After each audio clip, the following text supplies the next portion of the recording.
Back here in Nigeria, already hit by low oil prices, faces the threat of its cocoa sector, with industry officials saying its few remaining grinders could close. Now, Nigeria is the world's fourth largest cocoa producer, but the industry was among the first victims when the country's oil discovery in the 1950s led to other sectors being abandoned. Let's see this. The future of Nigeria's cocoa industry hangs in the balance as grinders in the country contemplate closing down their factories at a time when Africa's biggest economy has been hammered by a collapse in global oil prices, which has triggered a slide in its naira currency.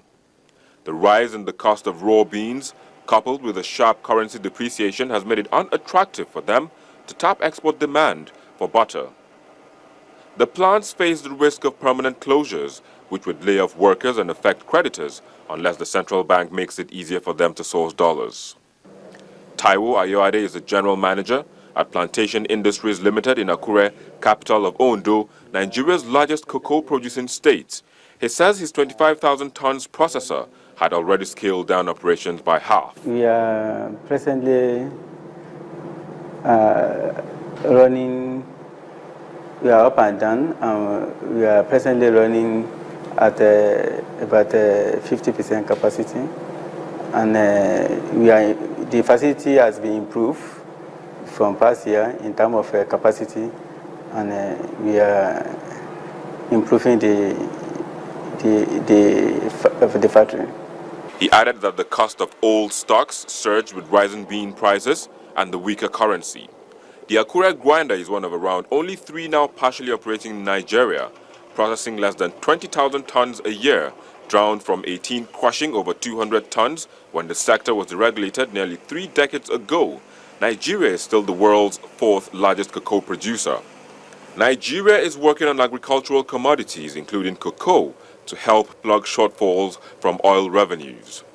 Farm gate prices in Nigeria have risen to an all-time high of between 750,000 to 780,000 naira per ton last year, compared with 520,000 naira a year ago, thanks to a weaker naira. Processors are also facing dollar shortages as grinders have to source hard currency from the black market to pay for beans, while proceeds from exports are received through the official market, which does not compensate for the weaker naira. The equipment which they are using, which are the grinders, are imported equipment. The spare parts are imported. And so if the value of the currency depreciates, they will need more naira to buy the dollars to buy those spare parts. And that will be affecting their ability to grind cocoa into cocoa paste. But generally speaking, the lower a country's currency, the more attractive its local commodities. The CBN has to bring that back, where exporters in Nigeria can use their foreign exchange as they like, as we have it before the recent crisis in about 3 or 4 or 5 months ago. Once that regime is back, we are able to take advantage of depreciation in naira as it affects the price of buying cocoa. Farmers want more price for their cocoa because naira has been devaluated, but we are unable to take that advantage in terms of selling the dollar.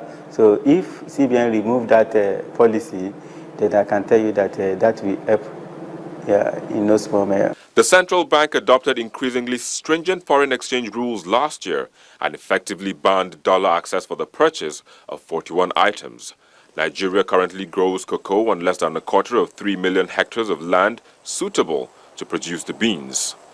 Infrastructure poses a problem. Bad roads hamper the transport of beans to market, and many producers are at the mercy of the weather conditions. Daniel Elegbede, a farmer, says he is considering planting other crops instead of relying on cocoa. He says farmers need to make more money from their produce to engage in meaningful business. I have been in this business for over 10 years, and during that time, I faced many challenges such as heavy rainfall, insect bites, and other hazards in the field. We are pleading with our representatives to talk to the government so that we can make good profits. The bulk of cocoa products are exported to Asia and Europe, with only a small portion consumed at home. And that's it on the program for today and, of course, for the week. Enjoy your weekend. Good afternoon.